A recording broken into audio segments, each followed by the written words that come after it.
next, I'm excited to welcome our next guest. Please join me in welcoming to the stage Minnesota State Senate Majority Leader Erin Murphy.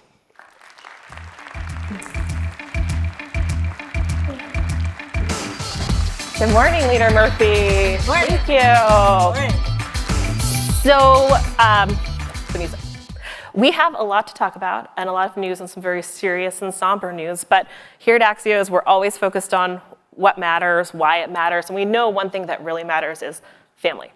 And I understand that you have some exciting news, that you have a new grandchild, your first grandchild, and there is a little bit of a connection with policy, There you go. public policy here. We do have a new grandchild, our first. His name is Ellis. He doesn't live too far from here. Just Yeah? checking. My daughter would be cringing right now. Everything's under control. Yeah?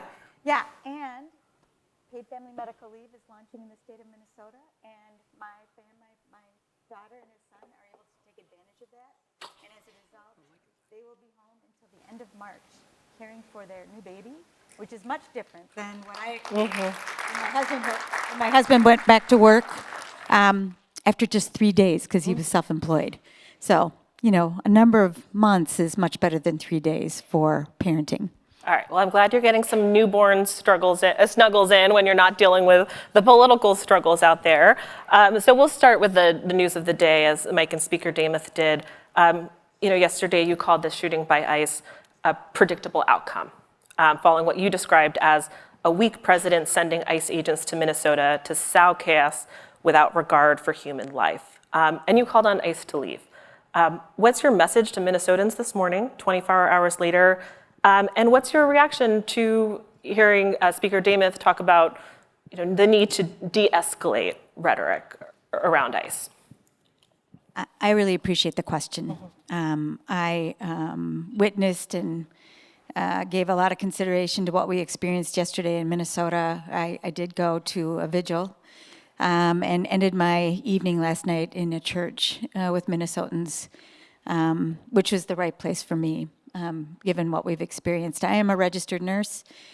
Prevention is always the watch for me, which is why I think I shouldn't be here. I don't know that 2,000 agents, and apparently they were at the Trader Joe's in the district I represent this morning, are serving the people of Minnesota, but it is causing a lot of chaos and now the loss of life. And so we will spend a lot of time, I think, litigating what happened on Portland Avenue yesterday. But I think if ICE weren't doing what they were doing, that loss of life wouldn't have occurred. And that's where I would make the change and would call on the president and that administration to take a different tack because we can manage things here in Minnesota just fine without ICE agents. You said in your statement that there needs to be accountability. Should that include local and state prosecutors attempting to seek criminal charges against the agent, even if there's some barriers to doing that with federal agents with their work? But I learned this morning that the agreement that had been reached yesterday, that there would be a joint investigation between the FBI and the BCA here in Minnesota, was changed, and that the BCA has been uninvited to participate in the investigation, which is unfortunate, because I think in moments like this, where we are looking at a video and seeing it from two different perspectives, it is useful to have trusted voices and perhaps divergent voices taking a look at that. So I am worried about that decision that got made. I think it was made by the FBI or the U.S. Attorney. And I think Minnesotans are going to be very, very interested in following along, and they do, as we all do, want accountability for innocent loss of life. Speaker Demuth talked about her role or her party's role in de-escalating the rhetoric, keeping things calm. What are Democrats? What's the Democrats' role? What's your role? I have to say, this has been something very front and center for me since the assassinations on June 14th. And we continue to see not the rhetoric that is driving escalation, but actions that are driving escalation. And this is the third, in just a very short amount of time, really unfortunate, horrific shooting between the assassination and attempted assassinations in June, the Annunciation shooting, kids in church, and now a bystander in a car being killed by federal agents. It's a lot for us to bear. And I was grateful to hear the governor call so clearly and the mayor yesterday for peaceful protest, and that is our right, absolutely, and we should bring our voices, and it should be peaceful. But I think it's going to take more for us as policymakers to just mind our words. I think we have to mind our actions. And when we engage in efforts that bring harm, that is something we have to check one another on, right? And it can't be just me being nice to the other people across the aisle. I am nice. And we should be able to litigate our differences, and we have differences, and I see at least one of my fellow members, Tony Albright, right in front of me over here, and we always had a good working relationship, even in our disagreements on healthcare, and we had them. But I think the real challenge for all of us in America is to recognize our form of government depends on different voices in finding a path forward. We've got to rely on some central truth, and we have to trust that we can talk with one another without annihilating with one another with our words and our actions. And I think we've gone far from that right now, and hope that we can find our way back. Let's zoom out to public health, the reason we were originally supposed to be here today. This report looking at through a number of lenses. In Minnesota, number 6, not bad, but maybe not what Minnesota exceptionalists out there would hope, looking for number 1. So as you mentioned, you're a nurse, and I'm wondering what your kind of clinical assessment is of the state of public health in Minnesota and what you would prescribe to make it even stronger. I am not, you know this now, I'm a grandma, so I've been at this for a while. And before I served in public office, I was practicing nursing and then worked for the Nurses Association. Almost all of my adult career has had a finger on the ways in which we have built our healthcare system in Minnesota, starting with Minnesota Care. Lois Quam of United Health was the chair of the Healthcare Access Commission that launched Minnesota Care back in 1990, 91, 92. Core to public health and the health of people is access to coverage. And we are watching now a Congress with this president really undoing decades worth of work to make sure people have access to coverage, whether it is Medicaid or medical assistance as we call it here. And people think about that as insurance for people. I think about it as payment to providers who are providing care. And it is the providers and the system itself that are going to come apart because we are seeing such a loss of funding over the next decade to our healthcare system. The same thing is true for the individual market and the subsidies that I think they're going to try and take another vote on today in Congress. They should fund those subsidies. It's keeping people who are at the upper end of a subsidy in healthcare, so people who are likely self-employed, entrepreneurs, et cetera, that creative part of our economy, they're going to lose their access to and pay way more for the health care. And we know as a result that people are they're going to step away from their coverage. And the more that people step away from their coverage, the more the costs go up, not down. So it is always confusing for people. We think, we'll take away the cost of the health care here in the state of Minnesota. We'll give people some money.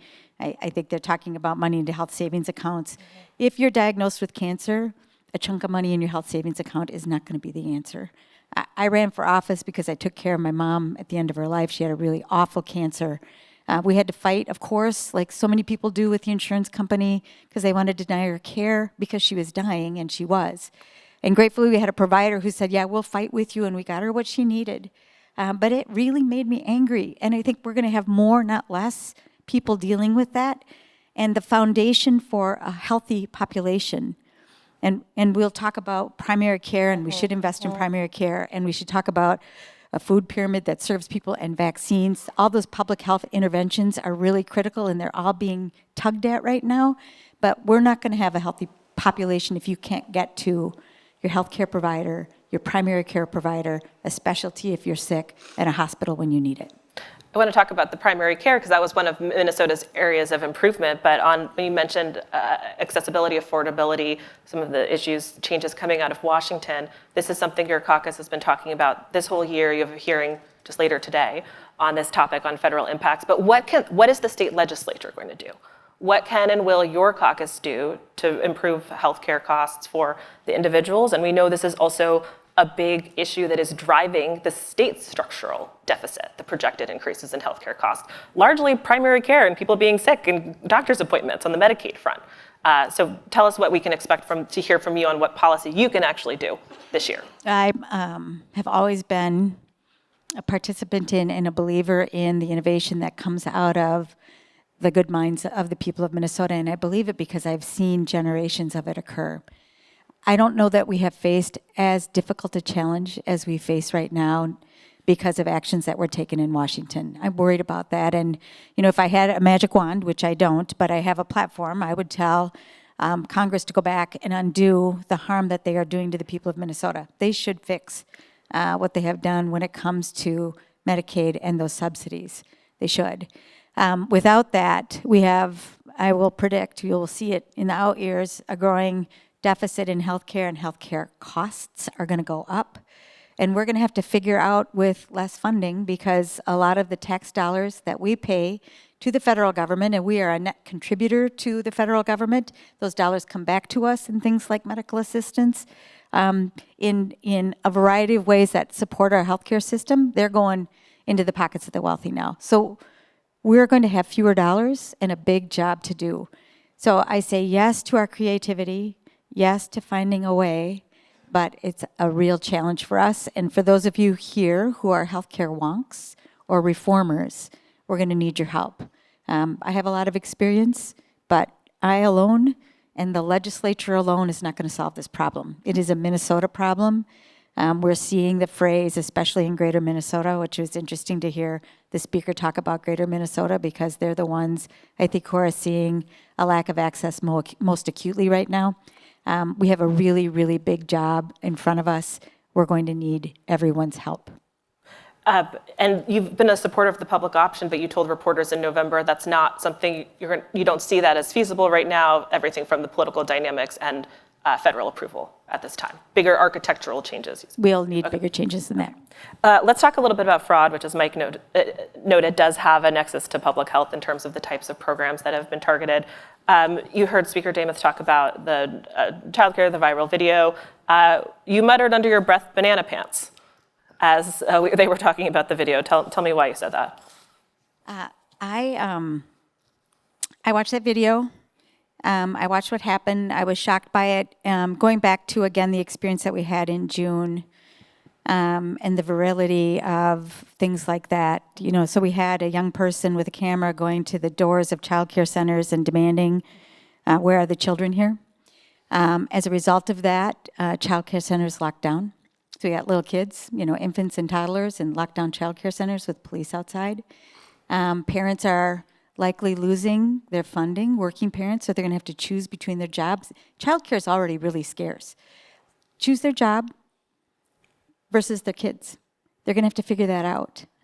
And when I learned that, it was the GOP operatives, perhaps the speaker herself, who invited Mr. Shirley in to the state of Minnesota to do that, to make a point. I thought, there are better ways to make a point than to put people at risk like that. That's why I said banana pants. So I think a lot of people who watch that video alleging the fraud are asking themselves, why can't the state do the legwork? Why can't the state do this? They ask sometimes why journalists can't do a reality check. We have been investigating. But why can't the state go and look at these providers and see if they're legit? We think the fraud may touch as many as 14 programs at this point. There's an audit underway. Are there enough state inspectors to go into daycares, other care settings, and ensure that services billed are actually being provided? I think there should be more site visits.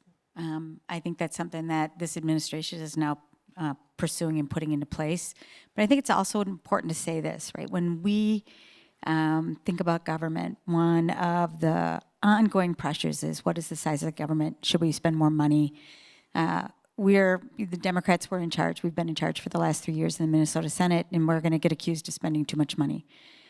If we don't invest in things like inspectors and technology in the bureaucracy, those things don't happen. And as I look back, there are program design issues. When we think about especially those 14 programs, they've been passed by Democratic majorities, Republican majorities.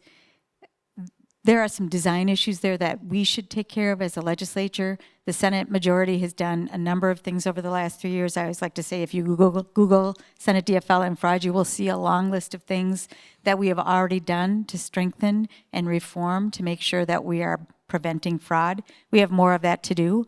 I would rather do that than dial up an influencer and have them come and do an expose in the state of Minnesota. More boring. I am less sexy and all of that, but I'm a policymaker and I'd like to get my job done, and we've taken it very seriously and we will continue. Leader Murphy, unfortunately, we're out of time, but I'll ask you real quick for one kind of fun thing. You're somebody who embraces joy, and we've had a very difficult year, plus in Minnesota here. How do you find joy or that spark even in dark times? I got a note from somebody this morning reminding me that I embrace joy, and I do. It is because I love people. It is painful when we are in a painful place, and we are right now. I was really hoping 2026 was going to start off on better footing than what we'd left 2025. I'm wrong about that. And we have to persevere through that. When it is really hard, I pet my dog. We have a dog who's about 1.5 years old, Winnie, godsend, and I love to be outside, and I love to be with people. And that is where I find my happiness and my joy. But there is joy in a purposeful fight, and we have one in front of us, and just know that I'm here until the people of the Mighty 64 kick me out, or I decide there's something better to do. We have something that works in the state of Minnesota. Our democracy still works in the state of Minnesota. So I hope you will leave with some joy and some faith in what we can do together. Thank you so much for having me. Thank you. Thank you, Leader Murphy. Thank you.